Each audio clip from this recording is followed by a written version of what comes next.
Hey everyone, Mr. Happy here, and welcome to Mondays with Mr. Happy, aka Mr. Happy Mondays, the weekly Q&A show where you ask me questions, and I got my hair cut this last week. I said in last week's episode I need to get my hair cut. There you go.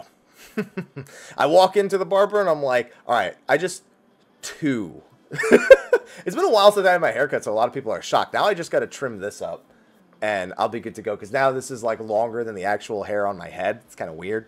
So I just gotta fix this up so it's a little bit less scraggly. But anyway, big week coming up here. It's been a big week, actually. I mean, we had a ton of screenshots posted for Final Fantasy 14. We had, we know that Yoshi P is out traveling on his media tour at this point, so the number of locations he's going to visit and the amount of news we're going to be getting is going to be good. On top of that, we are also going to get our next live letter on the 22nd, and so this is it. This is the big push. 32 days from this recording, 31 days from when you guys see this on YouTube, until early access. So information push is coming out soon, and I'm looking forward to reporting on all of it. But we got a lot of questions on the forums, plus I want to take some questions from the live Twitch chat. So let me get immediately into that before I ramble on any further. All right, first question on the forums. Hello, Mr. Happy. First time asking a question. Just want to say that while it was a long time ago now, it was actually great getting to meet you this year at PAX. Hey, PAX was a good time. Which PAX was it? I'd imagine it was East, because I went to South in 2016, then I went to East, West, and then I've been to East this last year. Obviously, it wasn't PAX South this year because I didn't go. All the same, I'm sure I do my best to meet as many people and to have as many conversations there as possible. So I'm glad that you enjoyed your experience with me, at the very least. So on to the question. Samurai has made me incredibly excited, like it does for many, but thanks to my extended break from 14, outside of keeping up with your content, I never even went through any of the Heavensward stuff. I want to say that maybe I got to 51 before life events called, and then new games drew me away. With launch in a month, would it be a good idea just to wait it out, get my samurai, and start the journey all the way through? I mean, at this point, you have a choice. You either wait it out and do the main story with samurai, and in such a way learn how to play samurai a little bit more naturally than other people are going to be learning how to play it, or you try to sub now and get through the story. I personally think that at this point, you can take the next 30 days to get any remaining life stuff you have in order and play Samurai afterwards. You'll probably still need to, and on top of that, then you'll be able to benefit from some of the other changes that'll probably come, some quality of life stuff. I think at this point, we're so close to the expansion launch, you actually can just wait if you're on the fence about it, because that way you can take Samurai through and learn it as you go through the main story, as opposed to everyone else who's going to be trying to zerg through it, and then they'll just try to figure it out when they're going 60 to 70, or literally just at 70. Question number 2. Hi, Haps, and excuses for missing Hello Haps last week. Excuses or excuse you? And here we have another recycled question roulette. Need help and unfortunate suspicion, and to teach through punishment. Ooh, I kind of like the way that sounds. Let's take that question. So how about to have bosses who have strange buffs, like if the boss gets fire 3, he gets a fire 3 reflect buff, which kills immediately, repeated fire 3. So the thing is, we don't really have great, like, our game isn't designed in such a way that you can do that. I understand what you're basically trying to say is you're trying to cancel out the black mages that spam fire 3. You're kind of trying to get them to even think of the notion of doing fire 3 and then fire 1ing like you're naturally supposed to do, which a lot of new black mages, since we're talking about that job in particular, do have trouble with, because they just kind of don't take the time to fit how their skills work together. I think that teach through punishment, that won't really work in this one specific case, because you can't just have the bosses do that. You have to worry about all the trash mobs as well. You would need to literally make every enemy in the game do that to start trying to teach through punishment. And I don't know. I don't think I think that's a lot of information for the game to handle server side. I think it's better to just make an intermediate haul where you cover the basics. You know, the really major points where people start struggling with their jobs on average, like Fire 3 and Blizzard 3 for newer players who are playing Black Mage. Having an intermediate haul and an expert haul to actually straight up teach basic concepts of rotation would be better than that. Alright, next one. Hello, Haps. Hello. I think I may have goofed on my pre-order. I pre-purchased the game on Steam on April 28th. I did not receive any early access codes. Should you have? Nope. Steam is automatic. If you pre-ordered on Steam, then your early access is automatic, and you will not get an early access or an actual... I don't know if you'll get the code for the actual game itself for the MOG station. I don't think you do. I think it's all automatic. Same as if you did a pre-order on PSN. It should be all automatic. and you won't get any sort of extra code or anything like that. So I see that you like included like the email receipt, but no, yeah, you're good. You're automatic if it's on Steam. All right, let's see. Oh man, we got quite a few questions. I got to burn through these. Hey, Haps, how's it going? First time asker. So my bonus for you is that Stormblood turns out an acceptable way. I think I know exactly how I expect Stormblood to play out. So we'll see. We'll see if I'm correct. My question is about character creation. As a person who likes short and cute characters, Lalas don't count. Haha. Do you think we'll ever get the option to make a race shorter or taller? So we have short to tall options, but I don't think they'll ever make them any shorter than they are or any taller than they are now. That comes with, I'd imagine, quite a bit of deciding about how armor looks. Like, if you wanted to make something that's more like a dwarf instead of a Lalafell, the way armor looks on that, it has to kind of be redone a little bit. So I don't think we're ever going to see new height options. I think you're more likely to eventually see more straight-up character options than you are to see height options in particular.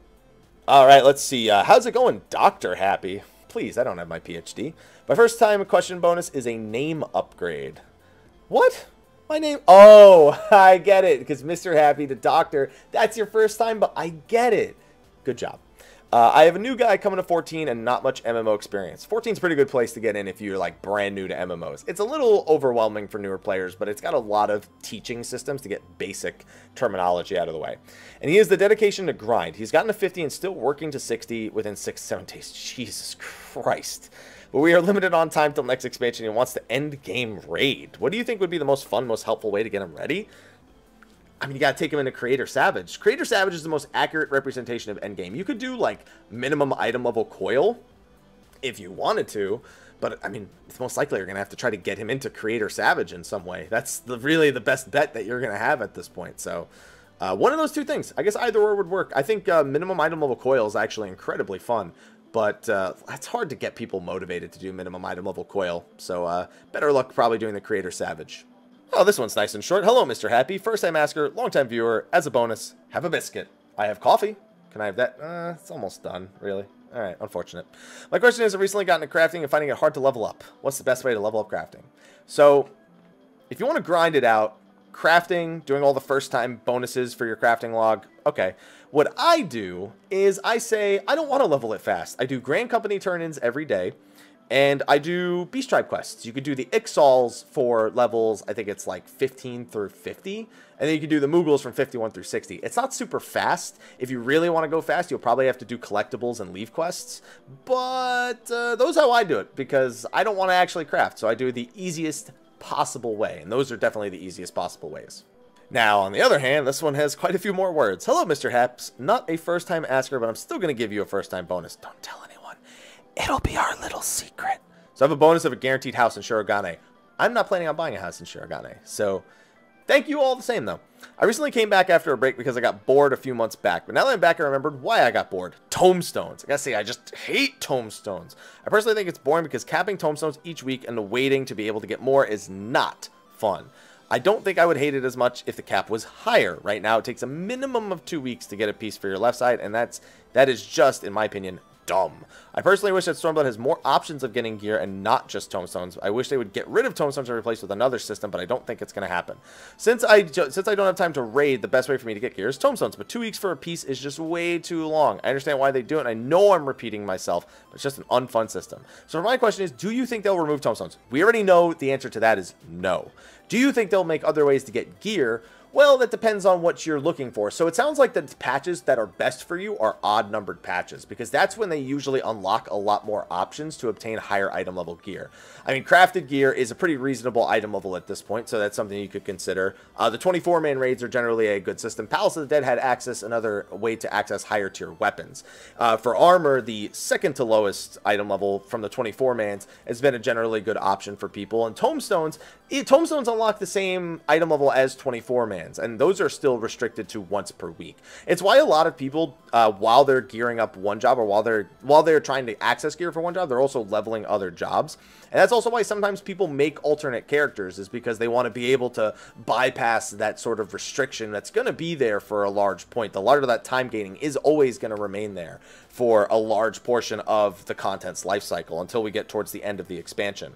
But crafting, the crafted gear, the HQ crafted gear, while it's not the highest item level, its efficiency is very high, and you may want to consider working on things like crafters and gatherers, either to make the gear yourself, which can be quite a satisfying experience if you're into it, or to make the guild in order to try and obtain that armor and do the melds yourself, as opposed to just relying on the content in order to get your gear upgrades. I would also focus less on the gear upgrades and more on how much you enjoy the individual content itself, but I can't tell you how to enjoy the game. That's just my way of looking at it. I don't care about items. I care about I care about how much fun a piece of content is to run, and if it's not fun, I won't do it, pretty much. So but I can't tell you that you have to enjoy the game like that, so I'll just answer the question that was put in front of me. Alright, let's see. Hello, Mr. Happy, long-time lurker, first-time asker. So here is my bonus for you. Free pizza party. A pizza party? You know, it's funny. I want to kind of try to start eating healthier. I could talk about that later part in the video, but at the same time, I can't turn down a pizza party, man. Celebrating Stormblood's launch with all your friends and family. I hope you understand that not all my friends play 14, and my family definitely doesn't play 14. So if it's a pizza party with my friends and family, it's literally going to be they're all eating pizza in the other room, and I brought my pizza in here to play Stormblood. So I'm sorry, that's just how it's going to fucking be, unless all my friends are playing it with like a LAN party style thing or something. Nothing 14 related. I also try to keep it short. I try to keep it short. Look at me scrolling through. That's okay, man. Oh, okay. It's because it's individual questions. All right. So, one, how is it for you and other gamers, content creators, personalities, and average people? And what is it like living in California? So, IRC, you moved out to Cali some time ago, right? So, I want to ask you a question. So, I love California. LA, I wasn't a huge fan of because I don't like the city. It's too much traffic. It's too much noise. I like it to be a little bit quieter, and I like the more suburban type areas. In San Diego, the part that I live in particular, feels more suburban, and it's a good feeling for me. It's not super loud, other than the occasional stuff from the military base that's located in San Diego. That's a different story altogether. However, it is expensive, and because I have a career that actually, you know, regardless of where you live, you kind of make the same money in the United States when it comes to being a content creator. It's all about the demographics of the people watching your content and how many people support your content. It's generally smarter to live in low-cost areas because it means more personal income to take care of things like, you know, debt or taking care of bills and things like that. It's just a much more comfortable living style. However, California, San Diego, honestly not that bad in my opinion, but I guarantee you if I told you what my rent was and you were from like the Midwest or something, you'd laugh in my fucking face comparatively for the price. Let's see. And question number 2, how difficult will you say is with someone for no friends, family connections in Cali to move there and pursue a career? You're rooming with somebody. If you're in San Francisco, it's literally impossible for you to not be rooming with somebody unless you're like, you have a really fucking solid job. For a lot of the other places, there are areas you can live in that are kind of like almost like the boondocks. Not ghetto in a sense, but they're less expensive living areas. You know, you're just out in the middle of West Bumblefuck, and it probably doesn't cost you much to live there. But then it's a matter of what kind of job you're actually working, how much you're traveling every day to get to your job, and a lot of people have to deal with that. So I'd say it's very, very difficult. You'd have to be getting an entry-level job and be asked to move out, and even still you probably need to find a roommate because it's expensive if you're going to be living in the areas that have the most job traffic in California, I'd say. All right, let's see for this. Oh, I know who this person is. Hey, Haps, it's Reggie. Yeah, I can read the name. Hey, but high five. Boop. Take a bonus of either Red Mage or Samurai Anima or Relic for Glamour. Those aren't going to exist, so you just gave me an imaginary prize, pretty much. I just saw that on Dissidia Arcade, X-Death was released about 13 hours ago after the time of this message. So my question is, considering the next raid tier for 14 being in the Void, or something related to it, what do you think of the likelihood, possibility, my theory, that SE bringing X-Death into it, but instead of it being X-Death, we know the fact that Sir Cherbert, the final dungeon boss, who was a member of the Cherbert's helmet, also looked a lot. Well, it's not going to be Cherbert, I'll tell you that much. So here's the thing with the interdimensional rift in Final Fantasy XIV. There's a lot of potential options for it between the battle between Omega and Shinryu. But the big thing is, will the 5th Legion play a role? If so, will the 5th Legion have an X-Death-like figure? The other thing is, will Enuo, which was the original Void Mage from Final Fantasy V, he's only part of the remakes and stuff, but his lore places him sort of as the original master of the Void, in a sense, or a mage that was, you know, focused around the Void, and he is one of the super bosses of the game. Could we see things like that. Could we see Enuo? Could we see someone that resembles Xdeath? Is there even going to be an ultimate figure? Is there going to focus on Omega and Shinryu? It's a lot of questions. I don't think it's going to be Nero that plays as our Xdeath, although I would like his story to kind of wrap up at some point, and considering his obsession with Omega and his previous dealings with the Void, it might not be unreasonable that he really ends up desiring that power as a means of showing up as good old boy Sid Garland. Oh wow, I think it's like the 10th question already. Hey Haps, no bonus here, but have I-900 diadem weapon for patch 4.5. Thank you for the I-900 diadem weapon. TLDR at the end. Thank you, because it looks like there's quite a lot of text here. Let's see. TLDR, why can't we agree to define mid-core players as simply people that don't have as much free time as hardcore players, and not bad compared to hardcore, better than casual? So here's the thing. The term mid-core is really like almost like a made-up term. It's not that there's either hardcore or casual. You know, there definitely is room for a distinction between that. But the way that mid-core is often used is almost like people that want to be treated like they're hardcore, but that aren't hardcore. So it's just kind of trying to find a name for them. I think ultimately, can we you just play the game? Can that just be it? Do we need a term for it ultimately? It's like, you play the game. That's it. You don't play it like, you play it more than what you'd expect from, like, you know, someone who, because here's the thing, casual and hardcore also aren't necessarily the kind of content you do. Like, someone could be a casual raider but clear all of A12 Savage, meaning, you know, they raid, you know, maybe, you know, 4 lockouts a week. It's super casual raiding, but they still cleared A12 Savage, and their DPS is great. But then you have the people who use casual as a sense to define the people who don't know how to play the game. So they almost use it as a term, like as a derogatory term for an underperforming player. And then you have hardcore, people who put 18 hours in, but they don't fucking do anything. They just talk with friends and shit. They're on the game hardcore. And then you have the people who are defined as hardcore as the raiders, who are like going for world firsts, or that's like the main content that they focus on. And like, there's so much room in these two things that it's like, there's not even a clear definition of what actually makes you hardcore, what actually makes you casual in the first place. So adding another term that's probably somewhat less defined and sits somewhere in between all of those like little distinctions, I don't even think we need that. Just, you're someone who plays the game, but you're not hardcore. Do you want to be, and you just don't want to be called, basically you're not hardcore, but you don't want to be called casual. That's basically what midcore is. And there, you know, I don't know that we need that distinction. You know, I don't know that we necessarily, you just play the game. That's it. That's all you do. You're just like, yeah, I play Final Fantasy 14. You don't even have to say I play it casually, I play it hardcore. I play it. You know, whatever. That's it. I play it. I play it in my spare time. Whatever.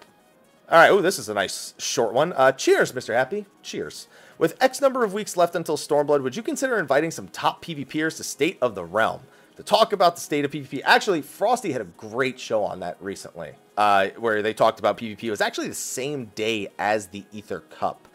I feel like this conversation has happened a million times before. It's not that it's not great. PvP kind of almost needs to get to a better place for us to do a PvP dedicated show, in a sense, as opposed to doing it, talk about how they could improve it, because then if we have that show and it doesn't improve, it's like, well, then the interest is all gone. There's also a generally low interest in PvP shows for State of the Realm, which is why I recommend Frosty's show for that in particular. I mean, I could easily ask, I know Stefan, I know Balana, I know a few people that do some pretty hardcore PvP. Would they be interested in joining the show? I could probably convince them into it. But I feel like because Sly and I don't really PvP a lot, there's not really a conversation to be had there, if that makes sense. It's literally just kind of like, yeah, so we think this shit sucks, and how do you think they can make it better? And then they'll just talk for an hour, and that's not even really a show. That person could go out of their way and record their thoughts without us having to act as an intermediary. So I feel like it would just be very underwhelming considering the lack of interest amongst the co-hosts, even as so, for PvP itself. Ooh, another short one. Sup, Hapster? One quick one about healer. You see any possible way they can rebalance healers without nerfing the balance? Dude, the balance is stupid. It's stupid, right? I'm not wrong about that. That card is stupid. Okay, it's stupid now after they buffed it as much as they did. I don't know what they were thinking. Nah, man, that shit's got to go down in power, or the healers all got to be able to do something that's as strong as a balance. And the argument is, oh, well, you don't always pull a balance. But the problem is not that you don't always pull the balance. It's that the balance, pulling it once is value enough. And then you just fish for balances the entire time. If you don't get a balance, yeah, you can play the cards that you pull. Like, if you pull an arrow, you might be able to find a decent place to put that thing. Don't fucking put it on the monk. Now, don't put it on, if it's on a black mage, fuck it, Baylife. Like, the spear, you can use it on yourself to, like, get the cooldowns lower on your, what's the name of the MP skill for Astro, you know, or if you know another white mage has like friggin' like Shroud of Saints or Ether Flow coming back up, you know, you could throw that there. Like, there are places to use the other cards, but the balance is just always universally a great card. That's the problem with it. There's no situation where the balance is better. The balance is always better. I guess unless there's nothing to hit and you're just taking damage, but then the bowl. Oh, no. And then you can't rely on the bowl. So, whatever. No. They're probably going to have to nerf that thing back down to its pre-3.4 values, to be honest. All right, next question. Hey, Hap. So, Stormblood is coming out on June 20th, and the 16th is early access. Do we know what are the exact times of servers? No, we don't. Bottom line, it's probably going to be like between 12 and 3 in the morning Pacific or something like that. Like close to midnight Pacific or 3 a.m. Pacific. Somewhere in that 3-hour vicinity, I imagine. Wow, these are all pretty short. You guys knew I had a lot of questions this week. Hey, Haps. So more new player questions. My new friend wants to play... Oh, is this the same person who just asked the question before? My new friend wants to play the Feast ranked mode, but she feels it's a bit unfair that others have max PvP levels and she just started with no max PvP ability. Should SE get rid of PvP levels or make it some way to allow new players... So you think it's bad now? When PvP first launched, you didn't get these abilities at all. You just, if you weren't a high PvP rank, you didn't even have the ability to use these skills because they were locked behind, you know, putting points in them for PvP levels. So they made it so everyone has all the PvP abilities, right? And now it's just when you get a PvP level, you can improve the skill. I think their thought process behind it is that you need, you know, some sort of incentive. Like when you get a PvP rank, and you're PvPing, and there's some sort of progression system tied behind it. But I agree, it's kind of shitty when, you know, you are, you know, have however much less potency on a skill, or its cooldown is like a full 30 seconds to a minute longer. It's pretty unsatisfying, because then it becomes about how much you PvP'd prior to that match versus actually, you know, PvPing. We're going to see a lot of PvP changes. I don't know if this is on their list, but I'm not a big fan of their whole PvP leveling system. It sounded okay when it first came out, but it very quickly revealed that it has way too many problems in terms of balancing and keeping people on a level playing field. So I think they'll probably do away with it at some point, but it's hard to tell, because then there's absolutely no feeling of progression in PvP, and I feel like that's something that people in Final Fantasy, more so than other MMOs, really need to feel. So, I mean, the armor doesn't do shit, the mounts are annoying to get. There's a lot of problems with PvP. Let's just move on. Oh, okay, I get the question from this person every week. Hello, Mr. Happy, this is Final Sim, welcome to my question on your channel. Alright, if Stormblood's release was... Oh, God. You do dates. You do day, month, year. I'm American. I do month, day, year. Confused. I was like, there's no 20th month. The 6th day of the 20th month. So it's June 20th, 2017. Pre-orders. When do you think they'll release the patch notes? Patch notes. There's literally going to be preliminary patch notes. Probably the Monday or the. I know what. I kind of want to check when the preliminary patch notes for Heaven's Ward were. I don't know that we got preliminary patch notes. I feel like we did. Oh, you know what? So the servers are probably going to be down for... no, I don't know, man. I gotta go look. The patch notes, the full patch notes will be on the 16th. Or like when the servers go down on the 15th, most likely. Will there even be preliminary patch notes? Shit. Alright, I don't know. Well, okay, full patch notes will be on the 15th when the servers go down. As for what version of Final Fantasy VI do I recommend playing? If you can manage it, the Super Nintendo version, because it's the PlayStation 1 version has shitty load times, and the iOS and Steam version has ugly sprites. If you don't mind the ugly sprites, play the Steam/iOS version. Like, who cares? But I would personally recommend the Super Nintendo version. Alright, so next question. Hello, Mr. Happy. First, I would like to say keep up the good work on all the content you put out for your lovely fans, me being one of them. That's like a roundabout thank you / pat on the back for yourself. It's like, oh, well, you're lovely fans, myself included. I'm lovely. You are lovely. You know what? I see into your soul, and you are lovely. And a good how you doing? Because let me say that. Yo, how you doing, man? How you doing? All right. All right, if you read this question, get a first-time bonus of your favorite sushi. Shit, now I know what I want for lunch. My question is, how do beast tribes work in Heavensward? I've been using beast tribes to work on my anima, and so far I've been able to get only 3 quests per tribe a day. That's it. That's all you're ever going to get is 3 tribes per quest per day. However, when you rank up, you get an instant reset. Other than the second to last rank, like when you go from, I think it's 6 to 7, rank 6 to 7, you don't get them, or is it 5 to 6? There's one of the final ranks is like almost like a vanity rank. I think it's rank 8 is the vanity rank. And that final rank, you won't get a quest reset. It's only going to be all the ones before that. But you'll only ever get 3 per day. They're not repeatable until the allowances run out. You get 3 per beast tribe per day. The only exception being the Ixal, which have way more. I think they have 9 per day or something like that. So, you know, yeah, you're always only going to have 3 per day. And then the 12 is so you can spread out and do multiple beast tribes. And that's across both A Realm Reborn and Heavensward. All right, I got like 8 questions still after this. Hello, Mr. Happy. First time asker, so I have a bonus of free level 60 pass for both of the new jobs. Saves you from Palace of the Dead. You're a godsend. You know your way to a gamer's heart. I've been wanting to get into the raiding scene since I enjoy doing raiding content, but I've been worried I'm not good enough. First of all, as soon as you're even thinking you're not good enough, it shows a willingness. Like, you're like, oh, shit, I don't think I'm good enough to raid yet.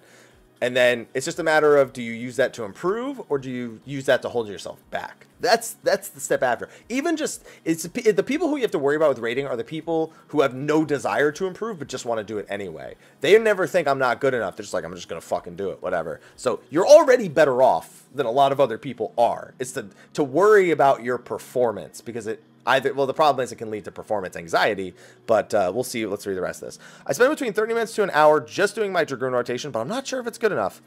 Well, currently only playing on PS4, PC, not wanting to download the game. So if you're worried about your PS4 DPS, because you can't keep track of, your DPS in any built-in way in the game, you can either A, get a friend with a parser who plays Dragoon to help you out, or you could just search for that on your server.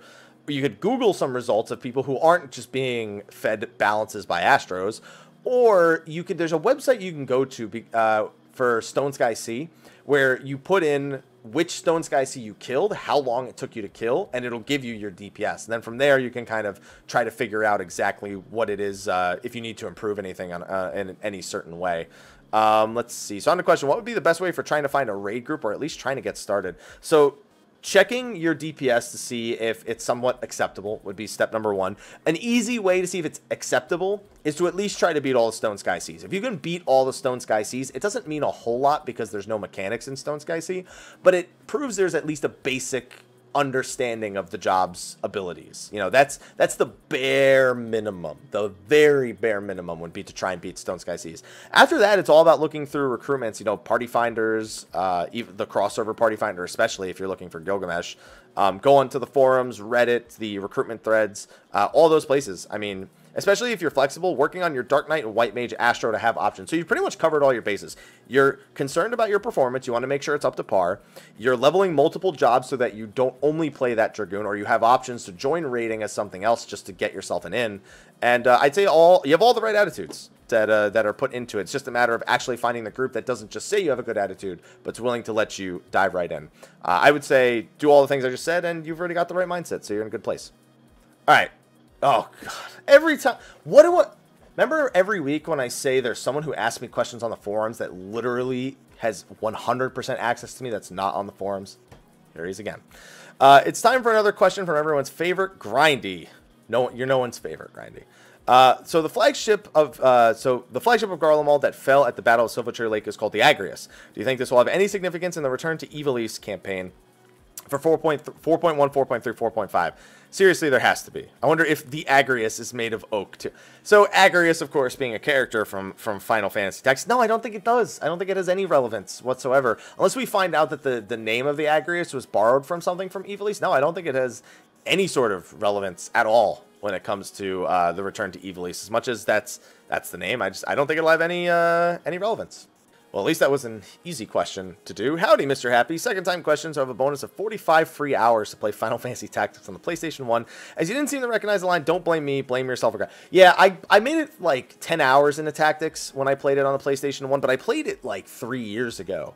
And man, that game has not aged well, in my opinion. Final Fantasy Tactics on the PlayStation 1 has not aged well. I need, like, a remaster. It's a PlayStation 1 game, so you can't really remaster it, but that game did not age well. It needs some modern-day quality of life upgrades. Or I need to play War of the Lions, pretty much, which would be the other option.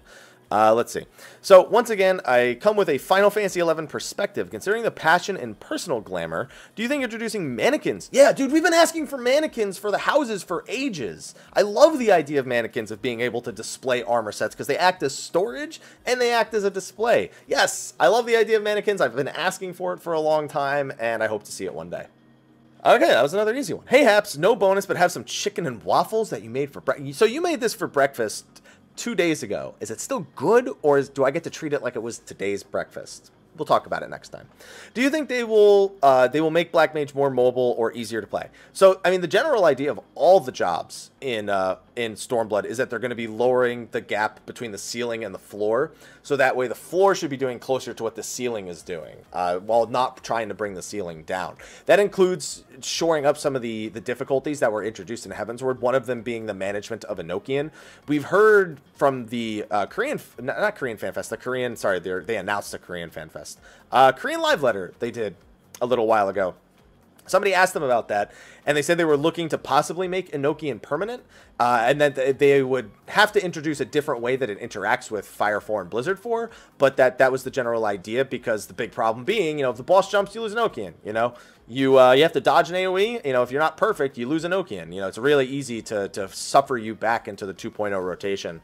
So, yeah, which I totally expect them to do that. My idea for Enochian is if they're going to make it a permanent buff, just make it like, hey, you now have the Enochian status and will benefit. You can cast Fire 4 and Blizzard 4 and will benefit from the following things. And then make it so just like the Enochian buff, while it's permanent, doesn't give you anything. It's just like a permanent status that you always have. But when you cast Blizzard 4 while under Enochian, it gives you what would have been the equivalent of the old Enochian buff.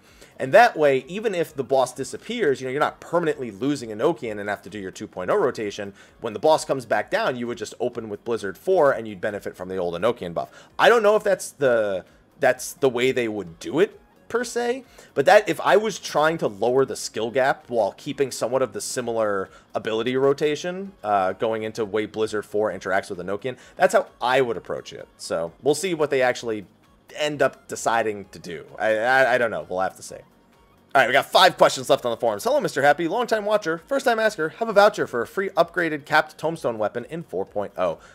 Raiders would hate me because I'm not even doing World Prog, and I would just have this weapon, and it would be OP as shit. I've been recently leveling Monk and Ninja in preparation for Stormblood to see if they have any special text difference like Dragoon did. I imagine Monk will.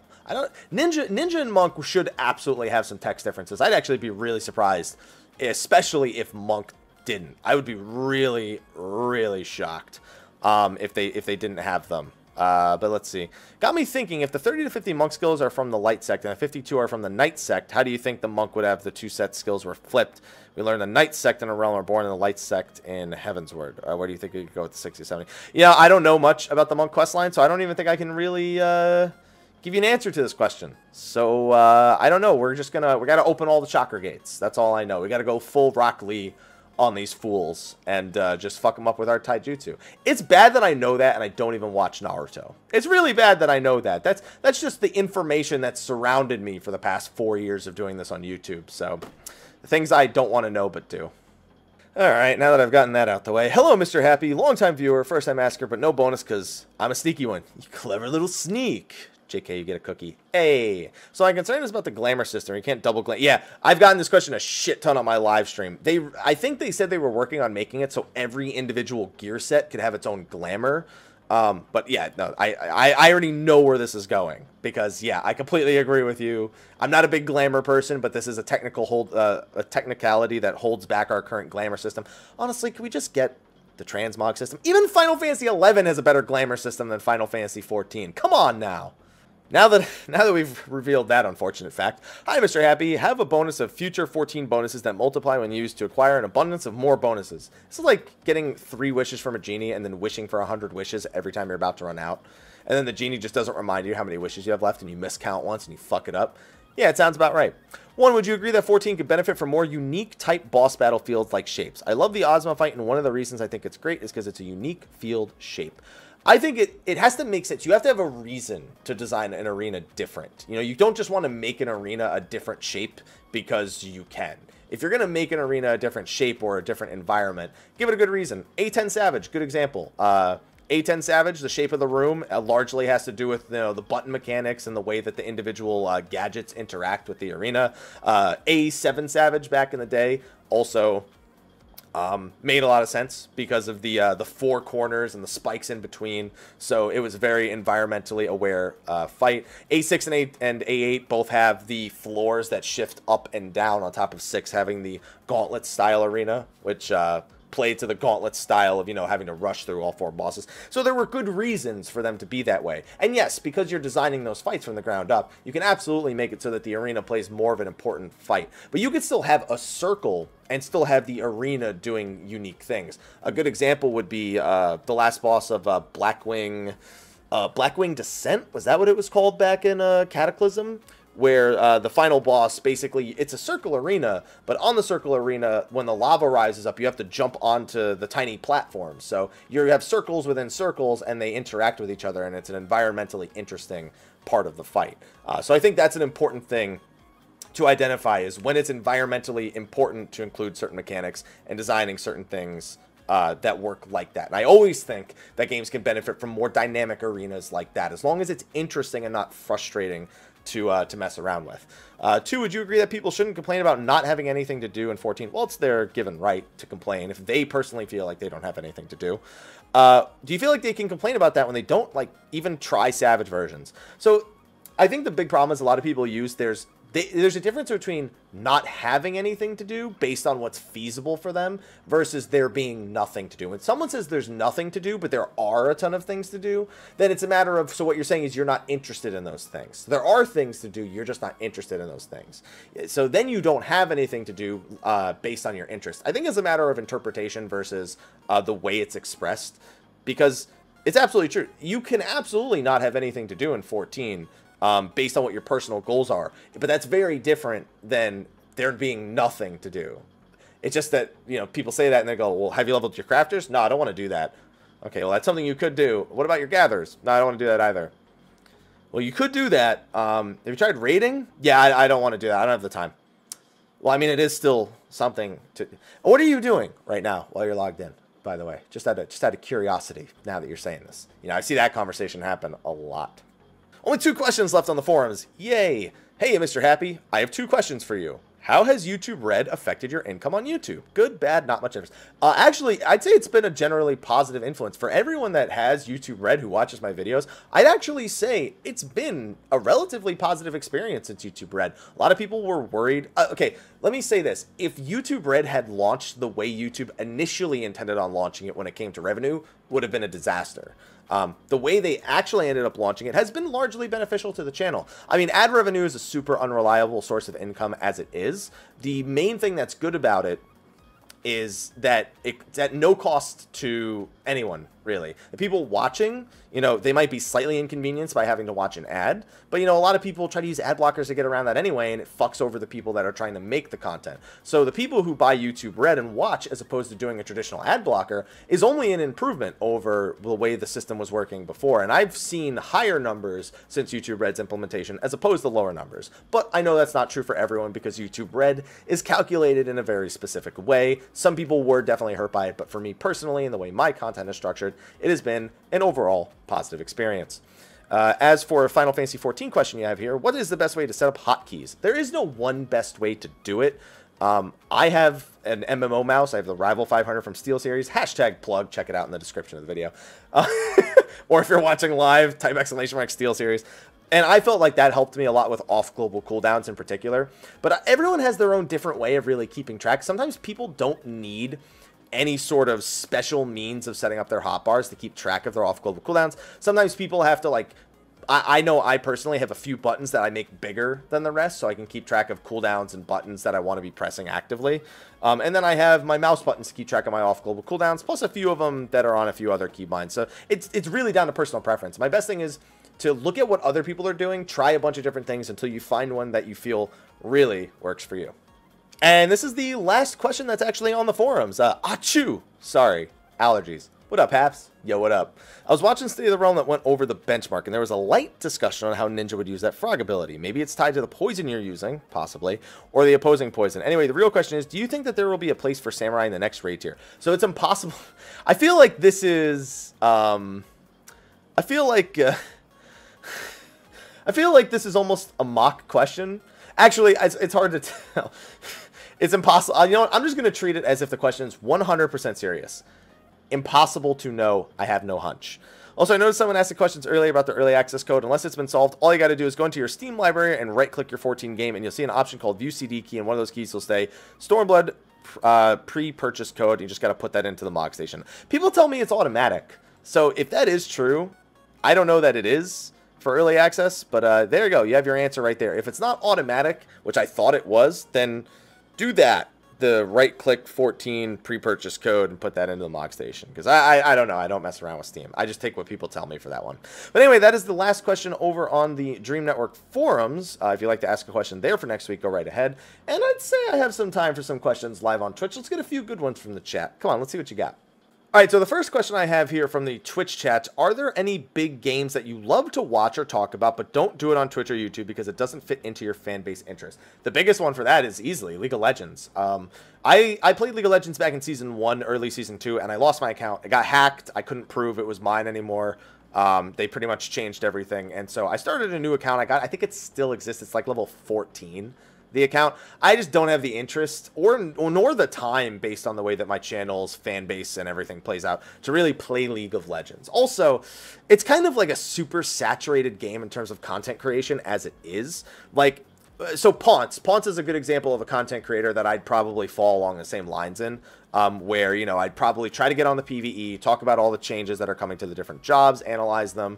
Different jobs, sorry, that's Final Fantasy speak right there. The different champions as they're being released. Like, Ponce that's very along the lines of the type of content that I would create for League of Legends, is both basically, like, taking care of updates. Not really strategies for champions or, like, how to lane as them. Just news and keeping up with everything that's happening with the game or predictions for, like, the competitive scene. But that's all I do at this point, is I just watch the competitive league because... while I do have, you know, people who watch the stream or the YouTube who are fans of League of Legends, I wouldn't say there's a big enough interest nor there's a lot of negative stigma around being a fan of League of Legends that it probably would not work out in a way that I could integrate it into my channel. And that's a game that I spend a lot of time. I watch all the major tournaments. In fact, there's games going on for it right now that I'm not watching to record this video. And the pretty important ones for the mid-season invitational that are going on right now. And, you know, there's no way it could, like, there could be time for it, in a sense. Meanwhile, they have Final Fantasy 11, which I'm playing again because people want me to play it for my 3-year partnerversary. And I'm not super interested in that, but I'm playing it because that's what my fan base wants. So that's it on the other side. And I do have fun watching them have fun. I do have fun watching my fans have fun with something. But eventually it starts to wear on me if it's not something I'm hyper interested in. So that's going to be... That's going to be... interesting, to say the least, as that pans out over the next few days, because the servers are going to be down for for Final Fantasy 14 for a couple of days. So I mean, yeah, there's definitely things out there, and that's definitely not the only one. There's a lot of games that come out that I can talk about and say, yeah, that game, it's great. They're doing a lot of great things. A lot of things are designed well, but I can't make videos on it because who gives a shit? Like, Yooka-Laylee was, I guess, one of the last games I did that was, like, kind of out of my wheelhouse, and I'd like to do more of those. Or even mobile games like Grandmasters, Record Keeper, Brave Exvius, Mobius. Like, I would probably play those games more if there was more interest in them on my channel, but I've gauged that interest and it's not there. So I kind of just, those things are just kind of for me to enjoy on the side. You know what I mean? Those are just my, those have become my, I need to relax, I'm going to do those things kind of thing, which I didn't really have before. So it almost worked out in like a roundabout way. Oh, so someone in my chat is asking, this is not even like a question, it's more like just to talk about something. So earlier in the video in Mondays, I said I would talk about why I wanted to start eating healthier. It wasn't so much why I wanted to start eating healthier, it was how I was trying to eat healthier. So Mel turned me on to this thing called Freshly, which is basically something where they have people fresh cook your meals and then package them and then put them in like a refrigerated box or like with the like ice packs and stuff. And they ship them to you and then you refrigerate them and eat them throughout the week. It was like 6 meals for $60. And because we eat out a lot in San Diego, I want to replace my like eating out with these freshly cooked meals as opposed to that. I'm not sponsored by them or anything, but I had the first one, the penny bolognese, and it was really, really good. And for considering that, like, ordering out or, like, going out to eat in San Diego, it's expensive, man. It's California. So to get, you know, 6 meals, $10 each, and just to completely replace eating out with that, I'm just trying to do that because it's a healthier option. I can pick and choose the things that I want to do with that. And it's a little bit of a money saver. So on top of just regular groceries and like maybe having breakfast and lunch normally, doing that for dinner as opposed to eating out is just something that I'm trying to do now. And maybe I can roll that into something more, but man, with all the time that I spend on content creation, every time I try to say I'm going to do healthier things, a lot of the time it doesn't pan out because I just end up super short on time for everything and I can't make time for me really. So with Stormblood coming out, that's not going to improve much. You know what I should start doing? Push-ups every morning before I get in the shower. Push-ups, sit-ups every morning before I get in the shower. But I say that now, and it's probably not going to fucking happen. So, we'll see. All right, so the last question I have from the Twitch chat didn't take nearly as long to find questions I like this week, by the way. Do you feel like, as a content creator, has it burned you out on aspects of the game that you enjoy or have enjoyed in the past? No, I wouldn't say it has, actually. Because if there's something that I don't want to get burned out on, I just won't create content on it. Or if it's something vice versa, if I feel like I'm being burned out on something, I stop creating content on it. It depends though, because I look at my content in a much different way than I did years ago. I look at the amount of time invested into it, and I look at my metrics. One thing that I feel like I didn't do for the first several years is I would just put out content and not really care about metrics. Now I don't necessarily need a video to get a shit ton of views, but I need to see that it's something that has a decent degree of interest on my channel in the first place. I've been able to kind of determine certain things that are worth my time and are not worth my time. Let's play style content outside of Final Fantasy 14, for example, not really worth my time. But if I were to take a single player game and make guides on it, that is something that has classically shown to do well on my channel. So it's more like I've identified the actual identity of the stream of the channel, I guess, of the stream and the YouTube channel as a whole, and I move more towards those metrics and I leave certain other things out that I don't do anymore. So but I don't think there's anything in Final Fantasy 14 that I've specifically burned out on from making content or as a content creator. I openly acknowledge that the main reason I log into 14 is not because I'm like super need to play this every day. It's because I have, you know, it makes sense for my channel. I don't have to play it very long. I can just get the few things that I actually want to get done that I always say, no, I'm not doing that shit. And I go, you know what? Now I want to do it. Now it's gotten to the point where, yes, I want to do those things. And because of that, I got all my crafters at 60, almost all my gatherers at 60. I've got over 130 mil. We managed to do a bunch of content with the stream, including the dungeons and the Aquapolis. And I've found new interests, if anything. Like, I probably wouldn't invest much time if not for my interest in being a content creator and doing content with the people who watch the channel. So I'd actually say, if anything, it's broadened my horizons to the amount of content that I want to do or that I'm at least willing to do in the game as opposed to what I was definitely doing before. So I guess that answers the question most directly, but that's going to be the last question for Mondays with Mr. Happy. I'm going to hang out with the Twitch chat for a few more minutes and probably pick off a few of the questions that I didn't want to put in the video. But then I got to go get some food because I haven't eaten since breakfast, and you know, it's been like 7 hours, so like 7, almost 8 hours. So I want to get another meal in me because I go to sleep pretty early, so I'm like asleep like 5.5, 6 hours from now. So I want to get a meal in now, definitely. But anyway, that's going to be a wrap for YouTube. Be sure to ask your questions on the Dream Network forums for next week. Or if you're watching live on Twitch, you could just come back around the same time next week, a little bit earlier, and get your questions in, and I can grab one of those as well. I'm also going to get something to drink because my voice is getting a little raspy. But anyway, thank you for watching. Twitch will hang out for a few more minutes. YouTube, I'll see you next week. Until then, take care.